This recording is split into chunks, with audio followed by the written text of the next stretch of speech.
Voatselatra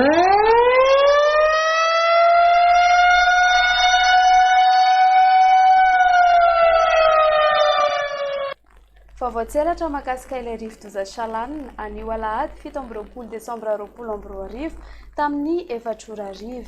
tao amin'ny distrikta Fenorivo be no nisy ny foibean'ny Salanina nena ny rivotra miaraka aminy ka toerana vitsy sisa ny mety mbola ho voakasika ny tafiotra 70 hatramin'ny 50 kilometatra isan'ora mikisaka miakandrefany somary atsimo andrefana izy ka mahafaka 20 kilometatra isan'ora na dia mbola mitoetra aza ny rotsakorana betsaka amin'ny fandalovan'ny Salanina avy Atsinanana miakandrefana dia foana ny filazana fahamailona na filazana miloko manga ho an'ireo distrika rehetra naray izany. Entanina ny mpampiasa ranomasina amin'ny morontsiraka Atsinanana sy Andrefana mba tsy handrika na hitandrina mafy satria mbola mikorotana ny toetry ny andro. Entanina hatrany ny tsirairay mba hanaraka ny toromarika omeny manam-pahefana eny ifotony.